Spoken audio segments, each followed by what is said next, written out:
All right. Chat. We have to clean up our language now, Carissa. We're live. I know. Hello, everybody. Welcome. Oops. I cannot type this morning. You're monitoring the chat, right, Carissa? I am, yes. Hello from Sudbury. Hello. How is things in Sudbury? Hey, were you on the one yesterday? Did I ask you about the nickel, the big nickel in Sudbury, or is that a different person from Sudbury?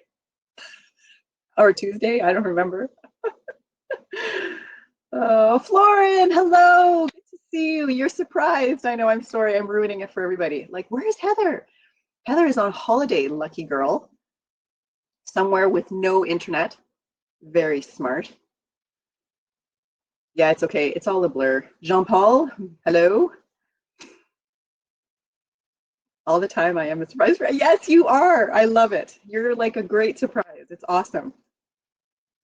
Jeremy, we're going to do a test. So Jeremy is the co-facilitator. Well, he's kind of the primary facilitator today.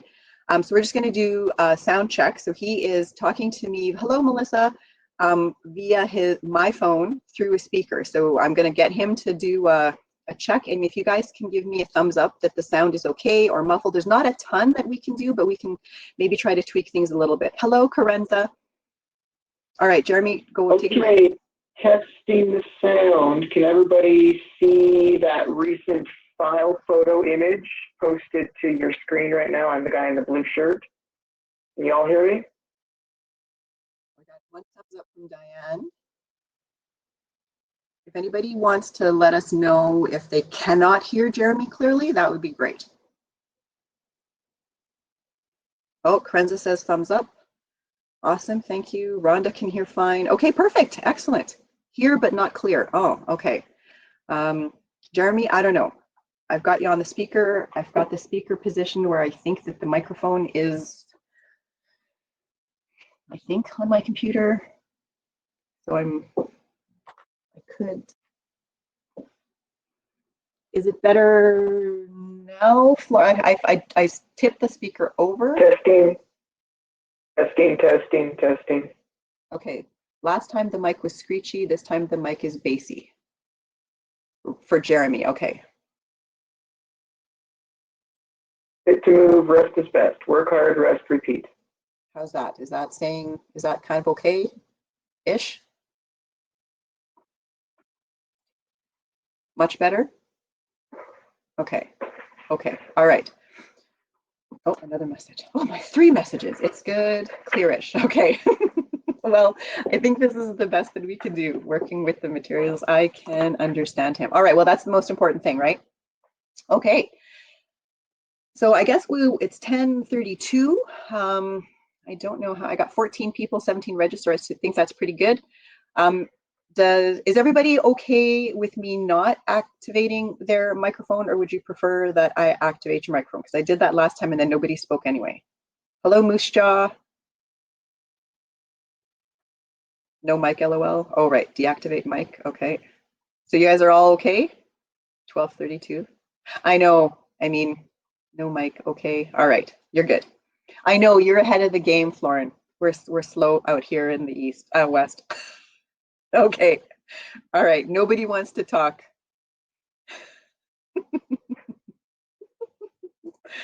9:30 in BC, that's true. See, you guys are even more behind the ball than we are. Hi, Winnipeg. All right, Jeremy, do you want to take it away? I will be your forwarder, and I'll monitor the chat for you. Yes, of course. Well, as Carissa has mentioned, she's filling in for Heather today, so welcome to the 3rd episode in our Fit to Move series. In episode 1, of course. What did we cover in episode 1? That was about chronic and acute injury, okay, and what to do to mitigate your risk there. So episode 2 was about systems, the primacy of systems over goals. And this brings us to our subject for today, which is about rest. And I had the initial idea to do one of these episodes focusing heavily on rest for reasons that we're going to get into. It's really necessary not just to mitigate your relative risk of injury, but it's also necessary to get the full benefit of physical exercise, as we're going to get to. So I'm really looking forward to it. We got a really big show, right, Yes. Carissa? Yes, Like Ed Ed. Sullivan used to say? Yes, absolutely. All right. So before we totally get into that, we need to go through the disclaimer, which I'm honestly very tired of reading, and I'm sure you're super tired of hearing. But the presentation you're about to view is the intellectual property of the Department of National Defense. Any reproduction or transmission of the slides contained is strictly verboten. Some of the topics discussed may be of a sensitive nature, not so much again today, and it's actually all appropriate for children, but just be cognizant of that. So parental discretion is advised. Please understand that people's stories are theirs alone to tell, but since nobody wants to talk on the microphone, it's probably okay. But if anybody should share something, please just refrain from sharing that outside of the webinar. The webinar is being recorded, will be available for the CAF Connect through CAF Connection later on, and we encourage as much participation as you wish to have, and you don't have to use any of the chat video microphone options if you choose not to. That's okay. The chats are not recorded, which is interesting, which makes a lot of the things that we say seem super out of context, because if we're responding to a chat and people can't see the chat, they're like, wow, that doesn't seem to fit the conversation that we're having at all. But in any event, that's what we need to know about that. Then let me just get the poll up as usual. There you go. Give us your answers. That would be fantabulous. Super. Oh, 2 veterans today. Karenza, you're not alone. Nice. Okay. That's a good mix. Excellent. All right. Almost 93% of the audience. I don't know who the other 7, maybe that's me. I can't answer, so I don't know that I actually count. All right, good enough. Thank you guys so much. Glad to have all of you. And Jeremy, the show is yours. Yes, let's get going. So, so this image that you see on your screen here, if you're tuning out because it is a line graph and you're not ready for that, I don't blame you, but I'm going to talk you through this. This is not, we're not bringing this up for academic reasons. This image that you see here, this could be the most important concept. Like, this is why we do something like called physical exercise that is, you know, often not pleasant in the short term. This image sums it all up, okay? All right, so pay attention to, firstly, this, well, the black line, the black colored line that's just vertical, or horizontal rather, and it's not moving. So we're going to call this our baseline, right? So take any physical characteristic that matters to you, be it strength, endurance, aerobic fitness, take anything, right? And let's call that our baseline. Okay, so Carissa, would this be called a teal, the color of these lines? Am I using the right word, teal? Or cyan, if we want to get really specific. Cyan, oh gosh, okay. I'm going to call it a blue line, right? All right, so this is something we briefly covered in episode 2 of our series. When I mentioned that part of what differentiates a bad habit from a good habit is that with a good habit, the benefit of what we're doing is in the future, but the cost is in the present. Okay, so that's definitely physical exercise, because this point where the blue colored line moves diagonally below baseline, that's the immediate cost of exercise as a good habit, right? What this is representing is how the short-term effect of a physical exercise is that we become less, we become less strong than we were at baseline. Like, if you think about it, you could view this as, well, let's say the 10th rep in a hard set of 10 repetitions of whatever physical exercise it is, right? You're not as strong as you were at the first rep. Like, you've actually become less strong, right? Okay, so you could also call this your overload phase. All right. So now, fast forward to the point when you have done your last repetition of your last set, or you have run your last step, or whatever it is, right? Now, at that point forward, from that point in time forward, that is when, in a healthy body, you are recovering. So now your line is trending upwards. Okay, so this is the recovery phase, right? The important point in this process is when your recovery has crossed the baseline. Okay? So this is our supercompensatory phase, right? So this is now when the body is, well, this is when we are becoming stronger than we were when we began, right? That is the whole point of physical exercise. And that doesn't occur if the timing is not right. By which I mean if you haven't had enough rest. Okay? So this, so the hashed line, that represents what is happening either if your training load is too high or if there's not enough rest. Okay? So, and this might seem like a very basic, and this is actually a basic concept, but just before we move on, I want to mention one more thing. Think about what would happen now if at the end of that teal colored line, which is still trending upwards, right, but it hasn't met base, think of what would happen if you now started to train again. Okay? You would see an overload phase, you'd see it dropping, and over time, you do this enough and your line is trending downwards as opposed to trending upwards, which is what's happening when you do have sufficient rest. So that is why I thought this concept deserved a treatment as its own episode. Absolutely. Did anybody have any questions about that specifically? Because what we want ultimately to see is the baseline move upwards, right? We want to be seeing ourselves getting stronger, faster, better. So we want to make sure that that peak supercompensation piece is at the top of the black line and that we are now higher than we were at the beginning, right? Seems fairly straightforward. Then those components of recovery that are really important and are going to make that happen. Yeah, right, Flora? Like when you're overtraining, it's not good. You feel it. It doesn't feel good. So the important aspects of recovery that we're going to look at, we're going to consider the recovery periods, which might be full weeks or they might just be a series of days, depending on what your training schedule looks like, that you either have come up with on your own or with your trainer. It can also consider the in and off season periods, depending on if the type of activity that you're participating in has seasons, like football or volleyball or hockey or something like that.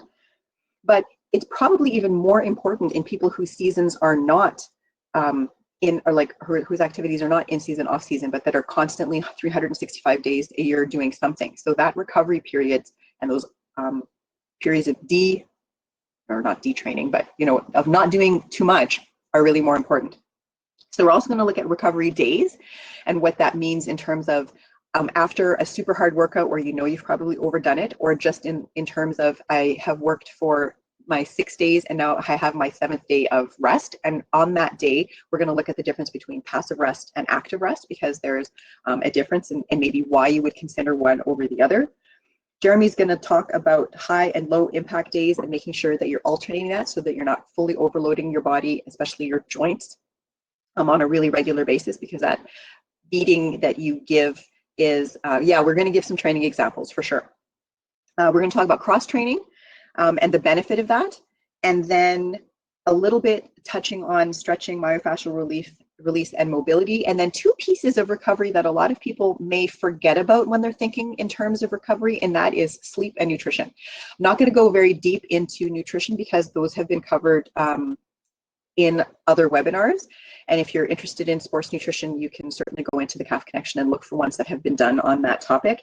And I'm just going to talk about sleep in the context of physical activity and recovery, and not in, again, because those ones have been covered in great depth as well.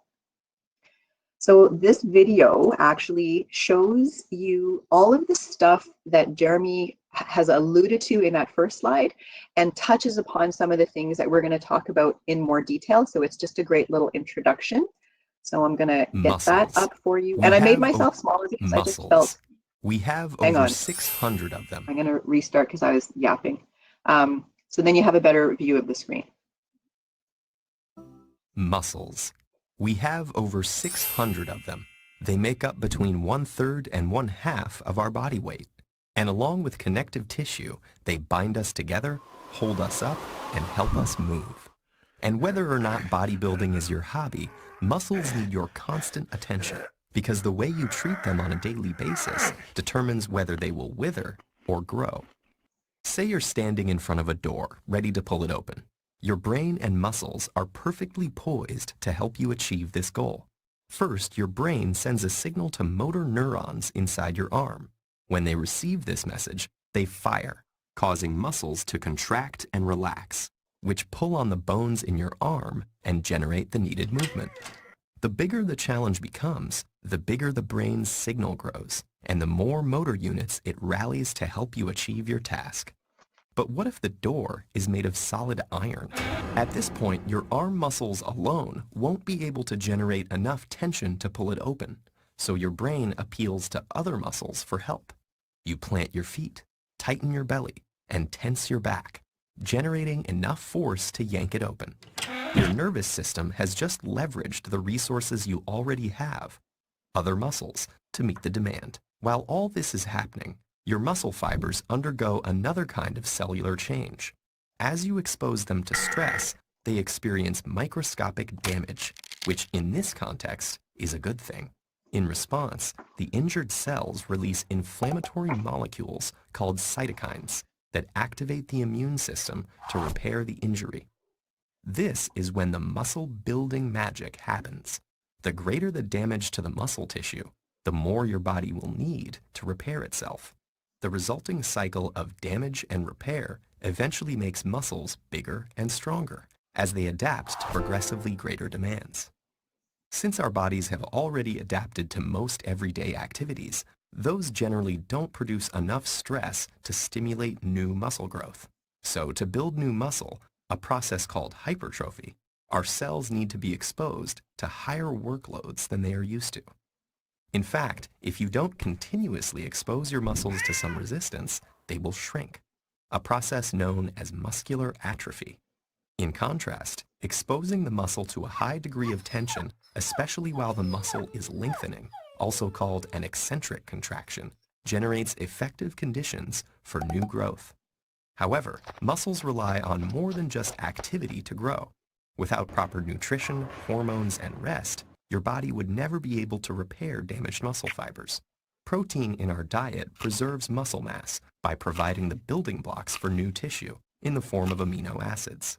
Adequate protein intake, along with naturally occurring hormones like insulin-like growth factor and testosterone, help shift the body into a state where tissue is repaired and grown.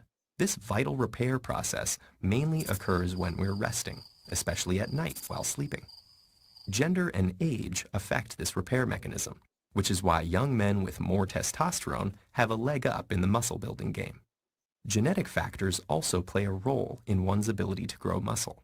Some people have more robust immune reactions to muscle damage and are better able to repair and replace damaged muscle fibers, increasing their muscle building potential. The body responds to the demands you place on it. If you tear your muscles up, eat right, rest, and repeat, you'll create the conditions to make your muscles as big and strong as possible. It is with muscles as it is with life. Meaningful growth requires challenge and stress. All right. What just happened? Oh my gosh, that's not good. That's too much of a good thing. All right, Jeremy, was there anything that you wanted to highlight to the group? Jeremy. Just one potential source of confusion there. The narrator used, unfortunately, the term gender to describe how, a property among individuals that's going to determine how fast you adapt. And just so there's no confusion, really what we're talking about here is, well, the endocrinological differences between subgroups. So I think sex would have been the proper term, right? All right, fair enough. And I want to just add one thing. And this is sort of a bit of a pet peeve that I have, because of course, anybody who's ever set foot in the gym is going to hear all about the benefits of protein and muscle growth. But one of the things that are often failed to be mentioned along with that is that in order for the protein to be able to do its job, it needs to be taken in combination with carbohydrate. So we need to make sure that we're having adequate carbohydrate to fuel the workout, as well as to allow the amino acid uptake into the muscles for repair and building. So those two work really closely together. So it's important to have both. So I'm glad that he was eating a carrot during that one series of of frames. All right. Here you go. You're especially allergic to overstressing protein, aren't you, Yes, Carissa? yes, I am. I know a kinesiologist in North Bay. Shout out to Philippa Arbiter. She definitely echoes that. Okay. Well, look. Oh, yeah, we're on my slide here. Okay.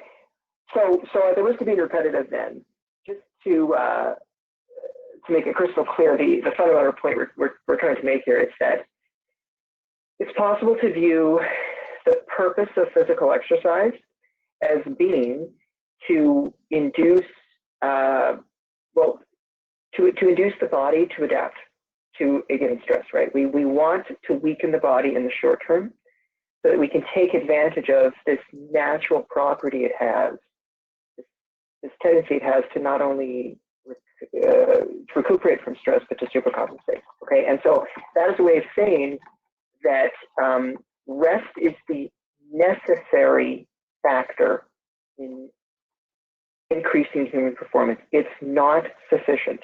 And I actually think that it's fairly obvious. The problem, like the scourge in society these days, isn't predominantly that people are resting too little. It's probably that they're resting too much, right? It's just that in the military, I think, to be honest, I have encountered a culture that I think, well, it's overstressing the importance and some of the potential, I think this confusion, which we're going to get to, especially when we get to Carissa's slide, like you can take physical exercise too far if you're not resting. So we're going to try to encourage you to change your mind about that. Okay, but as Carissa briefly mentioned, I'd like to just distinguish, well, unloading periods and off-season periods here. Okay, so an unloading period, as distinct from an off-season period, well, it's going to tend to be a shorter period of time than an off-season period. Like, if you think about, well, this is especially true if you're talking about a sport that is seasonal. So the obvious example from my life would, be a triathlon, right? Usually, well, a great many cases, you're not going to be training for that necessarily year-round, right? So then in that case, your winter is your off-season period, right? Now that is different from an unloading period. An unloading period could be, well, the time between one race and another race, right? These are really going to happen throughout your season. They're going to be rather frequent in time, right? These are just, you could view this as the time between stress and stress, right? That time to recover, okay? And make sure I'm not,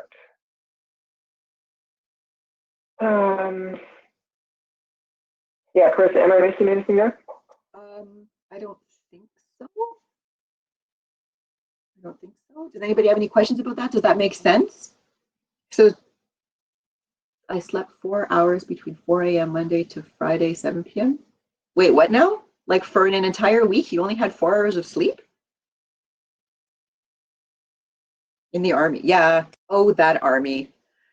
They're just trying to destroy people. Chris, we will get to that. Now, there is one point I didn't, that I overlooked making. It's this cross training. Now we're going to be covering this. We're going to give this a full treatment later on in this webinar.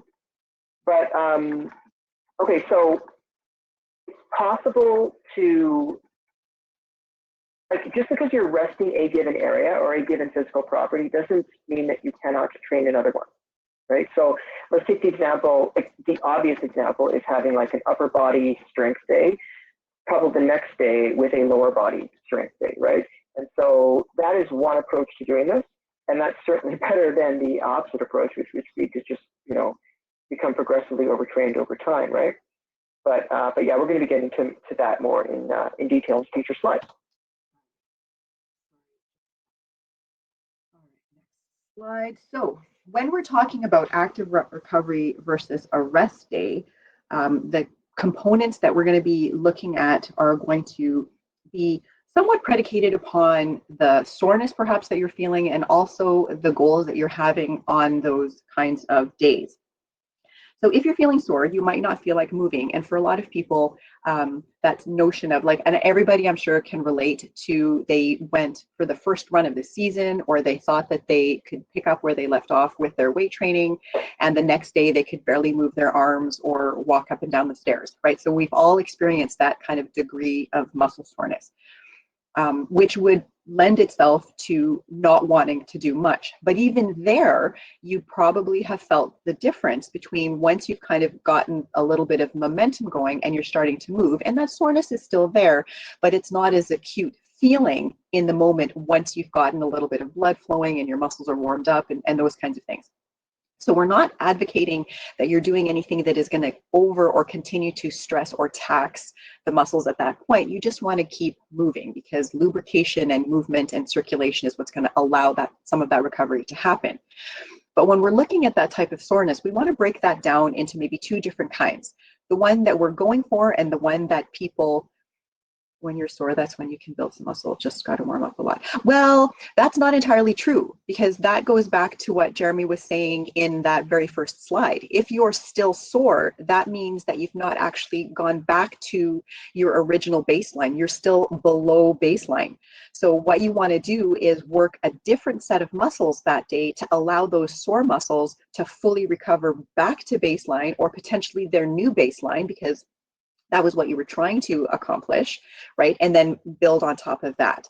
So it's like you're building a brick wall, and when you're sore, some of those bricks are missing and they need to be put back during sleep and then built back up again, that you can continue to layer on bricks on top of that wall. So we need to be really cautious in thinking that by shooting for that extreme soreness, that is this window that we have for muscle growth. We're actually tearing down more of the bricks than we're putting into that new wall that we're trying to create. Does that make sense? Jeremy, did I screw that up, or are you okay with that analogy? No, I think that the only distinction I might make here, I didn't read the comment from the chat, so I don't know exactly what was being asked. It says when you're sore, that's when you can build up muscle. You just have to warm up a lot. Okay, yeah, I would push back against that, but I would say this. Okay, so if we talk about delayed onset muscle soreness, okay, so that's the body's short-term reaction to having done especially eccentric type of resistance training. All right, but for that matter, it could be soreness from really any number of other types of physical exercise. It is actually true that well, and this is basically an active recovery day, Carissa. Like, it is basically true that low intensity endurance aerobic exercise, it does offer the promise of accelerating certain types of recovery. So especially if, and especially in the short term. So let's take lactic acid. So this is not the problem that most people think it is, but there are some things associated with it that can inhibit performance, right? These substrates, they get metabolized by aerobic metabolism.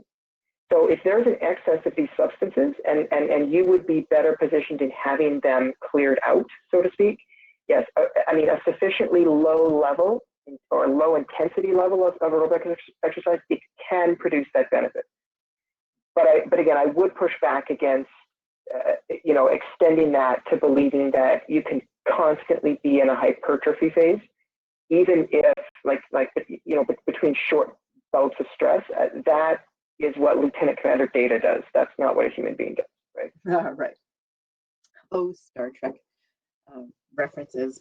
So yeah, so let me just build on that sort of soreness concept. So there are two different levels of soreness. So there's the soreness where you can, it's not so much a soreness as kind of a heaviness in your muscles, where you feel that you have done a workout the day before that was challenging, whatever that might be. It could have been a run, could have been weight training, could have been sport, it could have been drills in hockey or whatever, any of those kinds of things. So you're feeling it, you're feeling a little potentially heavy, sluggish, but not sore, like not pain. And then there's the kind where you've done something and stairs are your enemy. You're hobbling down the stairs and you're like, oh my gosh, why did I even do that? We want to try to find the sweet spot, which is soreness number one. but mistakenly people chase soreness number 2, thinking that that degree of that tearing down of the muscles, like that they showed with the little guys and the cement patching tools were repairing, that level of soreness is what you need to have in order for that hypertrophy to occur. You want actually to get soreness number 1, because your body is now saying, yep, I've been challenged. I'm in a state of my window of hypertrophy is opening more so than in the other one, where in the other one there's a lot more repair going on than growth, which I think is what needs to be sort of the differentiation there. There's still repair happening, but it's just not leading to the hypertrophy that people are looking for. So what you want to do really with both of them is to do the degree of activity that your body is kind of telling you, because we need to be listening to those cues that say, this is what I want to do, this is what I could do. So if you've got soreness number 1, which is just that heaviness, you probably aren't feeling as motivated to do something, so you're probably going to do something that's a complete departure of what you would normally do. So maybe you're just going to go for a brisk walk, or you're going to toss the ball around with your kids, or play like some badminton or something where you have to run and move and stretch and bend, get that blood flowing, get those muscles moving, but you're not putting anything on, there's no additional, what is the word that I'm trying to do? You're not stressing your muscles to try to do more than what you want them to do on a training day. So active recovery can also include massage, which depending on how sore you are, might feel great or it might feel like torture. You can also do mobility exercises where you're just going through a full range of motion, but not holding those strengthening stretches for a long period of time. We're not wanting to do that. We don't want to pull on that already extended rubber band, as it were. And then, you know, whatever that general definition of light activity means to you. If you're hardcore and you're doing, you know, CrossFit or something that's super intense, maybe for you, light physical activity is going for a run. You know, if that's the case, then as long as you weren't doing a lot of high intensity stuff with jumping on your training day, then that would probably be okay. So it really depends on you as a person. And as Jeremy said, that movement is going to allow for those waste products, for lack of a better word, to be properly metabolized to allow for you to feel better and be eliminated out of your system. So muscles and the body generally loves movement and circulation, and our joints. So when you're sore, you want to kind of take advantage of that even more so. Oh yeah, if the professional person doing the massage is is well trained and well versed in how to, you know, help you feel better after soreness, then yeah, 100%. But I want it every day. Yeah, I know, me too. I ask my husband every day to massage my shoulders and I get about 30 seconds. Then he complains that his thumb is hurting. So it's very disappointing. All right. Yeah, so we mentioned this briefly a few slides ago, but what you're seeing on your screen right now is one way that you can, it's one way to couple, that is to say, to put together rest with exercise. And so if you look at this chart here, so here's an example. So let's think about running on Monday, right? And so this is something, we're talking about long distance running here, not sprinting, right? So this would be like endurance type training. It's high impact and it's lower body driven almost exclusively. Okay.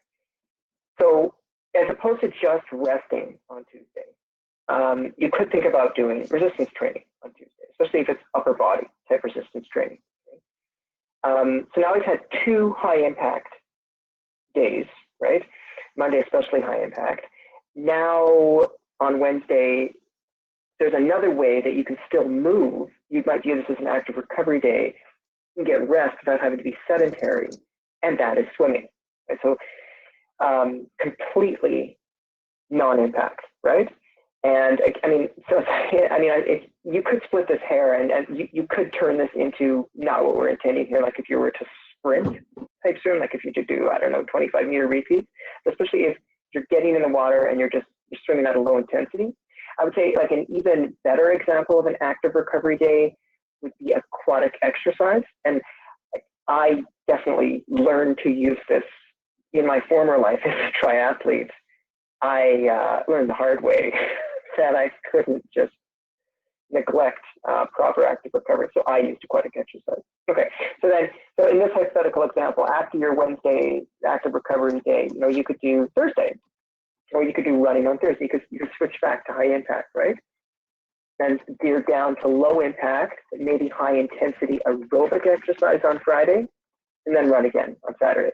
So, I mean, with this method, you could accomplish 3 days of running in a given week, which is fairly frequent, right? And still potentially have sufficient rest so that you're not initiating a downward cycle over time, right? So I just want to mention that, well, firstly, it's not just performance benefits that you're seeking in order, like by getting sufficient rest. It's also it's predisposing yourself less, especially to chronic injury, which was the focus in the second webinar of this series. I mean, you might remember us talking about compensatory movement. Okay? We've talked fairly frequently so far in today's episode about being sore. Okay? And one of the problems with being sore is that you tend to favor you favor different ways of moving that don't induce the soreness. That is compensatory movement per se. If you remember from episode 2, the potential problem with compensatory movement is that they're less efficient movement patterns. So you're not going to be performing as well as you otherwise would, but beyond that, you are predisposing yourself to these chronic or these compensatory movement patterns to chronic injury. Okay, so it's something that has a time and place in our life. Like in an emergency situation, it's time to compensate, but during training, it's not. I want to briefly mention cross training. So it's becoming increasingly clear, and the reasons are highly debatable, but it's becoming increasingly clear that in your off season, high performance athletes, they tend to do better when during their off season, they are doing movements, they're exercising using movement patterns that are different from the movement patterns that they are narrowly focused on the rest of the year. So an example would be if you were a long distance runner, then becoming a swimmer. That's a theoretical example right there. It's actually fairly uncommon, but it proves that it just demonstrates the underlying principle here. Triathletes often take up snowshoeing. The examples abound, right? But the point is moving in ways that are different. I have a few theories as to why I think that this works, but one of the reasons that I'm going to encourage you to think about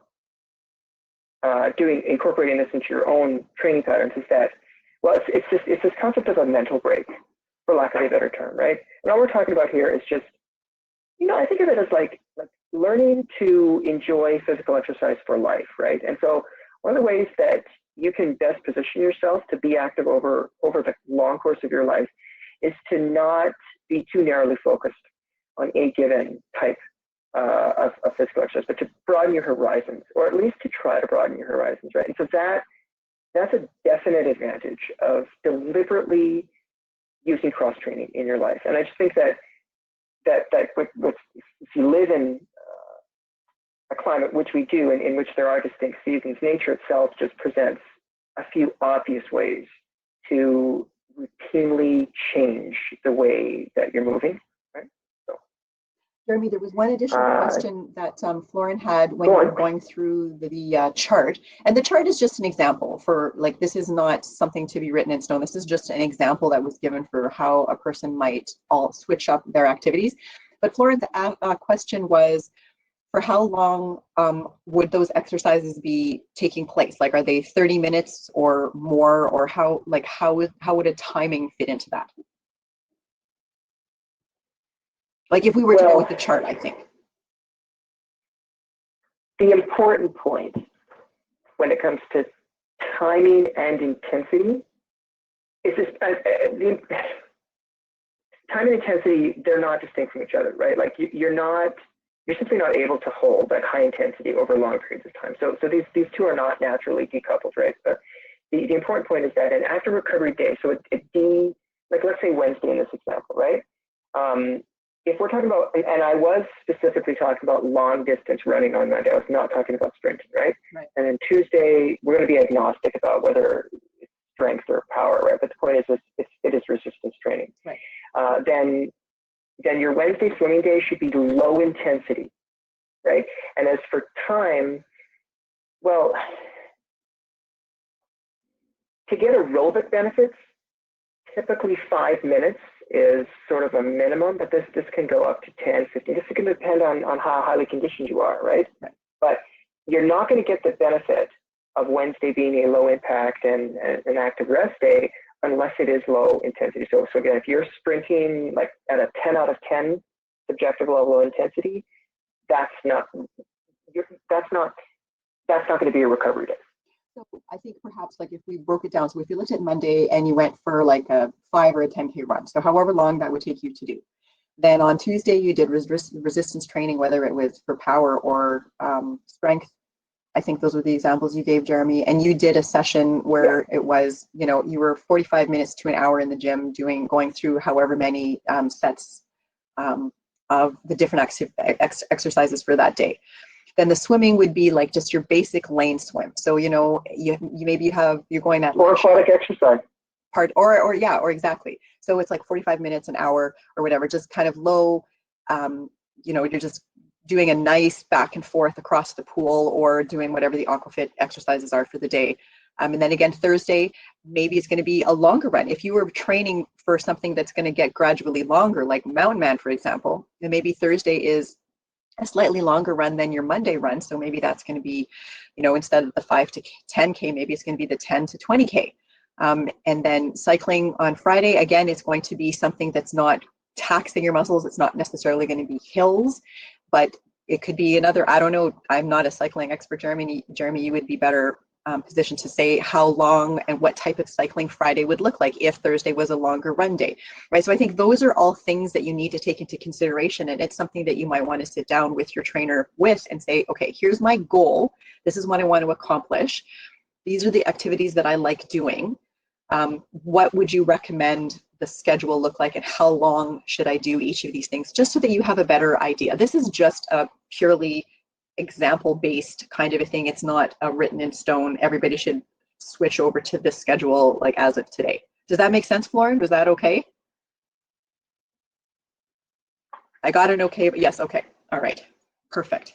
Any other questions on this slide for Jeremy? Silence means you're good. All right, blank screens. Okay, perfect. So as I said, the other piece of recovery that we often forget about is the nutrition angle. And I'm not spending a ton of time on it, only to say that there's, again, many webinars that have covered this. But what we're talking about recovery, we're talking literally about the period of time after your workout.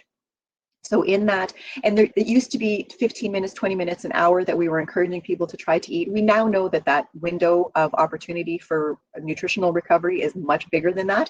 But ideally, especially if you're going to be having another workout in that day, you would like it to be as close as possible to you having finished that workout. And what we're talking about in terms of the best way to top up all of the fuel systems that you will have depleted in terms of the energy that you're getting from food is you want to have something that's going to provide you about a 3 or 4 to 1 ratio of carbohydrate to protein. So that's 75 grams of carbs, 16 grams of protein. You know, it could go as, well, not a ton lower, but like, you know, maybe 60 to 16 or something like that. So when we're talking about a bagel, we're not talking about the big, huge size of my head fluffy bagel from Tim Hortons. We're talking about the little ones, right? So a mini bagel or a little bit bigger than that, the kind that you would get maybe at a market where they're selling Montreal style bagels. A cup of fruit juice, ideally 100% fruit juice, not a fruit drink. And here's where I think I would up it from 1 tablespoon of peanut butter to maybe 2 tablespoons, like a tablespoon per half of my bagel, because that's how I like my peanut butter, because that'll give you a little bit more protein and it'll bring that ratio down maybe a little bit closer to the 3 to 1 from the 4 to 1. So that's what you're wanting to do to ensure that you're getting your glycogen back replenished and that you're allowing your body to get those amino acids from the protein that is also being contributed by the bagel, just as a reminder, so that all of that repair and building of those muscle tissues can take place. There's an image of tart cherry juice there. That's going to be in your handout that we're giving, and it's just been found to have some great anti-inflammatory characteristics, which when consumed in about 1/8 of a cup amount per day has been shown to help with reducing soreness, either as a result of joint kinds of things like arthritis, or just old age, right? Like you're wearing down your joints because you've been doing a lot of intense activity for a long period of time. And it's also got some great roles to play in helping with sleep, because it'll increase your serotonin, which is what is the precursor to melatonin production, which will help with sleep, which is why it's encouraged to be taken at night. So you got the anti-inflammatory effects at night helping with that muscle repair, and it's also helping with sleep. So those are the things that we're going to look at, or that I wanted to touch upon nutritionally. The next piece that we're going to look at is sleep. And I'm going to look at it from only the perspective of how it relates to recovery. I'm not going to dive into all of the stuff about sleep because, again, there's some great sleep webinars out there. But in terms of what's happening when we don't sleep as it relates to recovery in physical activity and injury reduction, is you just don't have the same level of actual muscle recovery. Recovery is impaired because you're not getting the time that your body needs to do that building and repair and replenishment of all of the stuff that's been broken down. Which means if your if your recovery is impaired, it means that your performance is going to be impaired as a result, and you're not necessarily going to be able to get the same quality of a workout the next day or the next day or the next day. So when you're looking at it from a physical activity perspective, the sleep is really important, and the science is there, and the pro athletes they're grabbing onto this with both hands, and they're finding that they're even choosing to go higher than the 7 to 9 hours recommended for the average population. They're going upwards of like 10, 11, 12 hours of sleep, especially when they're in their really highly competitive or in their like kind of the peak part of their season or their sport. So we're not necessarily going to have the luxury of having that much sleep, but we should certainly be trying to get the minimum, which is the 7 hours. The other reason that you want to have that 7 hours of sleep is because your the mental faculties are impacted by lack of sleep. And so if you're not making good judgment because your judgment is impaired, or your memory is impaired because of lack of sleep, that puts you at increased risk of injury during your workout.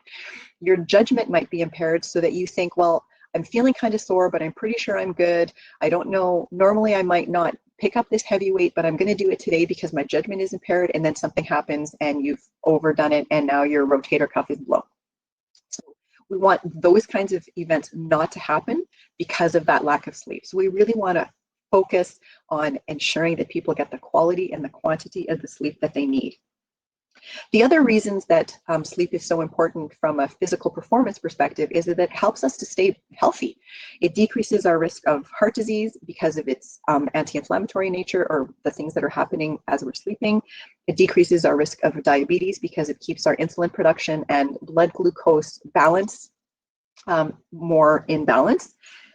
And it helps control body weight. So for people who are struggling to either gain muscle or lose fat, and they feel like they're truly doing everything they can in the kitchen in terms of making good choices, and at the gym or wherever it is that you're training to do things properly, so you're having the recovery days in terms of what Jeremy has just discussed, maybe the place that you need to look is at your sleep. Because if your sleep is still less than what you need, your body's not going to have the opportunity to do the recovery and the fat burning, which happens in sleep, that is going to help you to gain those goals, and you'll find yourself getting frustrated because you're not seeing the progress that you want. The reason that it's important to not go too fast over that one, I find, Chris, because that is a startling claim right there. Like, if I didn't know any better, that wouldn't sit right with me, but it is absolutely true. I mean, in other words, like, because it's sort of counterintuitive that we're advocating that you be sedentary for a sufficient period of time in order to avoid gaining excess weight, but it is completely true.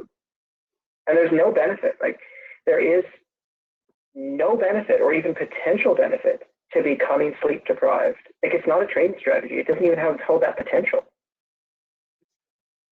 Yeah, as opposed to the other stresses that we want to put on our body to make us stronger or faster, the stress of sleeplessness is not one that's going to net us any gains. That's definitely true. And I know for a lot of people that's really challenging, and it's easy for us to sit here and say, well, you need to get 7 hours of sleep, when you're saying, but I got to get up at 5, or it's a split shift, or, you know, I have to take care of my kids, or I have, you know, there's all of those things that are competing for those hours that you are sleeping. And I would argue that that is not time spent in sedentary behavior. I would argue that that is time spent in really active repair, recovery. It's better for your cognition, it's better for your emotions, it's better for everything. And we don't want people to be making poor choices and poor decisions because of that lack of sleep. So we just need to be really cognizant. Well, and Florin, yeah, you're right to the extent that having a 30-minute nap increases your mental sharpness in that moment, absolutely. But it doesn't take away from the fact that the chronic lack of sleep potentially is going to be having a longer term effect than just in that moment. So you can retain that sharpness for, say, you're driving a 12-hour stretch to get from Edmonton to Kelowna, and you stop for half an hour along the side of the road and you get that 30-minute nap, and you're able to you know, carry on without getting into an accident. So there's that piece. I'm not exactly clear on the question that you've just asked in terms of the last part of that, but hold on to that question. If it doesn't get answered by the end of the sleep piece, remind me, and I'll try to figure out what that, try to get the answer to you. So how do you know that lasts a moment, not all the day? Yeah, it only lasts a moment, not all the day. Yes. So that 100% sharpness it's short-lived. It's kind of like having a cup of coffee. It gives you that sense of, yeah, that sense of being alert and happy again, but it's very temporary because we're still not being able to offset that chronic sleeplessness. So it's a good way to get you through and keep you safer in those moments, but it's not a strategy that we would recommend for sort of a long-term maintenance kind of a thing. So how do you know you're sleep deprived? Well, one big key is if you're falling asleep during really boring things. So hopefully nobody has drifted off so far this morning. But if you're doing a menial task, or you're sitting on the bus, if you take public transit, or if, like my husband, who is a chronically poor sleeper, we sit down and watch TV after we've walked the dog, and I have to tell my daughter, who often sits between us, to poke him because he's like doing this thing and he's sort of drifting, and because he's exhausted, right? So he sits down, and as soon as he sits down and isn't doing anything, he glazes over and he starts to fall asleep. And I know that that's because he's chronically sleep deprived. So that's cue number one. The other things that you might notice are slower reaction times. You feel kind of like you're moving through jello, like you think you're reaching really quickly for that falling glass of milk, but there's no way you're going to get it on time. Or memory problems, which is connected to so many other things than just sleep. So I don't want people to think that if they're struggling with memory things that it's just a lack of sleep, but I would argue that it's probably a significant component for many of us, because we do try to burn the candle at both ends, and it does come and bite us in the butt at some point. And then that need for daytime naps, as Florin said, right? If you feel like at 2 o'clock there is nothing that you can do to keep yourself from just laying down for half an hour, you have to do that in order to go on, then yeah, probably you're not getting enough sleep. If that's the only thing that you can do, it's an indicator that you probably need to try to shift that 30 minutes of sleep to the night, where it's actually going to do more good than in that kind of moment afterwards. But again, if your life doesn't allow for that, then take advantage of those naps and use them to your benefit so that you do stay safe and well. All right, maybe the kitties. Yeah, maybe, poor kitten. So when we talk about sleep hygiene, and again, I'm not going to go into it in much detail beyond how it relates to physical activity and recovery, and that is sleep hygiene, which is essentially anything that you do to ensure that you have good quality, consistent sleep on a regular basis. So how does that relate to training? Well, ideally what you're going to want to do is have a sleep schedule and a training schedule that are going to be in sync with one another.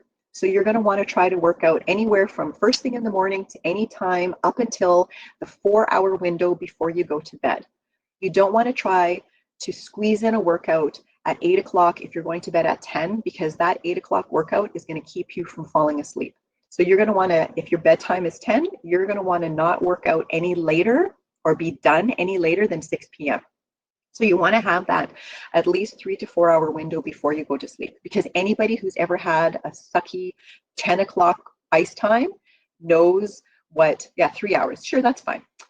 Knows how impossible it is to sleep after they've come home from hockey. My brother plays in Germany, and he played when they were in Singapore, and they had the worst ice times. So he would be awake still like 2, 3 in the morning because of hockey that didn't come. He wasn't home till midnight, right? So we know that does happen. Well, I know that through my brother's stories, so I'm sure that. Cool. Oh, perfect. Yes, because we're going to talk about temperature and light. So thank you for that, Karenza. The other piece is the schedule of every day the same thing. So Monday to Sunday.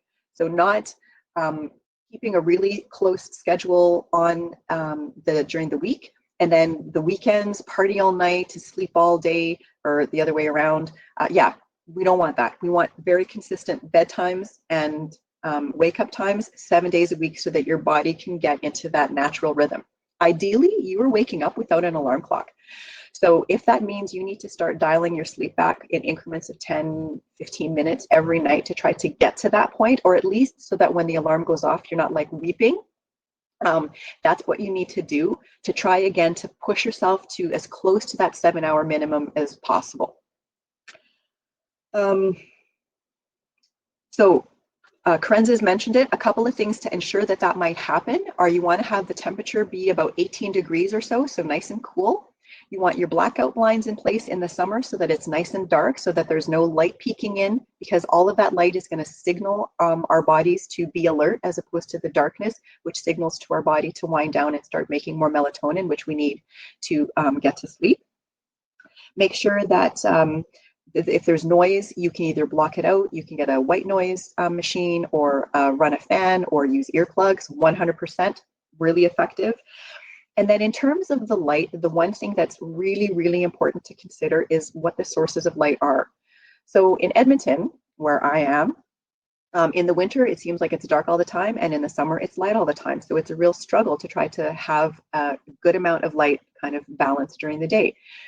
So what you want to do during the morning is expose yourself to as much natural light as possible, because that's what signals your body to be up and active. And then at nighttime, you want to expose yourself to as little light as possible as you're winding down for bed, because that signals to your body, slow down, reduce my body temperature, increase melatonin, make me sleepy, go to bed. Now, that's difficult to do with the way that our light is here because of where we are latitudinally, but we can artificially create that by just not exposing ourselves to a lot of artificial light at night in the wintertime, and just kind of trying to find yourself in the basement where it's darker, or in the garage where it's darker, as Karenza has said.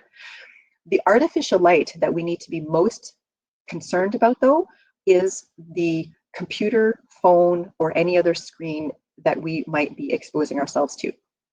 So if your bedroom, if you live either in if you're in the shacks and your room is your room and that's what it is, then you need to kind of figure out a way to create zones where you're covering up your laptop, or you're putting your phone in a drawer, or you're hanging a sheet over the TV to signal to you that it's now time for bed.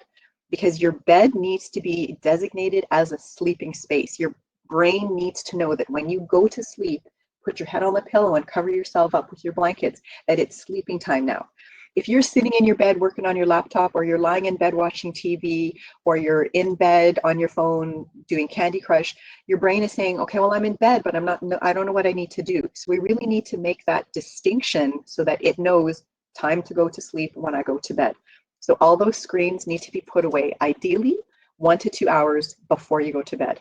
And I say this not only from a recovery perspective, but from a life perspective. The TV should not be in the bedroom.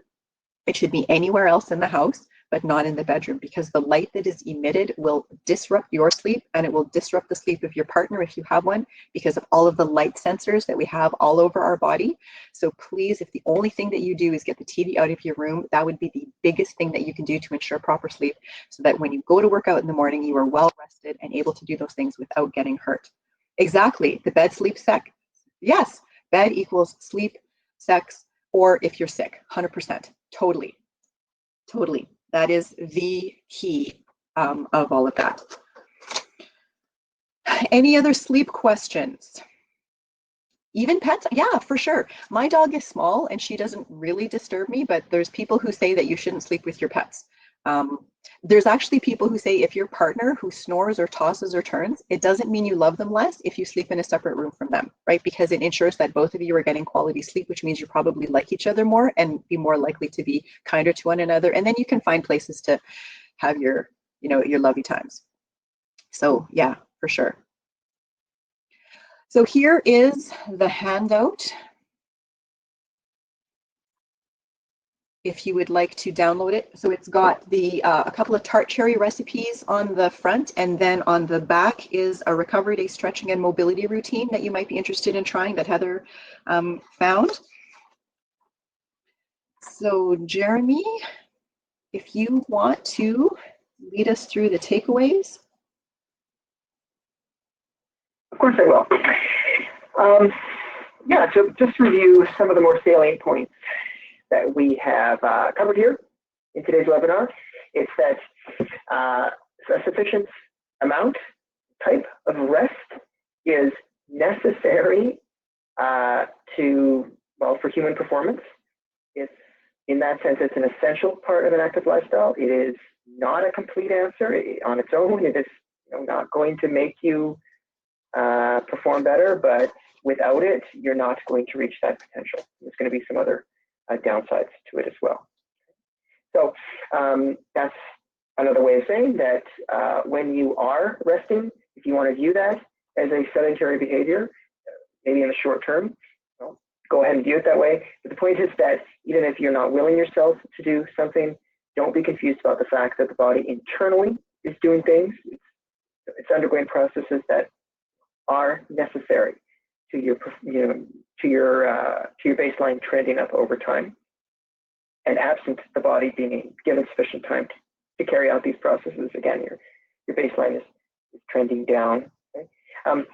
We've also talked about what role nutrition, what relationship proper diet and nutrition has with this concept of rest and recovery, and as Chris has gone into, this can definitely limit. This can inhibit your baseline trending up over time. So it's very important to be recovering with adequate and proper diet and nutrition. And then we have discussed the essential role that sleep plays as well, and the fact that they're depriving yourself of sleep. I mean, whether or not you're becoming less efficient, or rather less inefficient at being sleep deprived, you're not going to achieve your potential. There simply is no super compensatory effect to being sleep deprived. Perfect. Excellent. Thank you so much, Jeremy. So sorry, guys, we went a little long. There were some questions and I spoke more than I probably needed to. So apologies for that. If you want to just answer that quick poll that I put up, same one as we usually have. And then I'm going to just click to the next slide to remind you of the resources that are available to you should you feel that you want to get a little bit more information on anything, or that you feel that you're struggling with.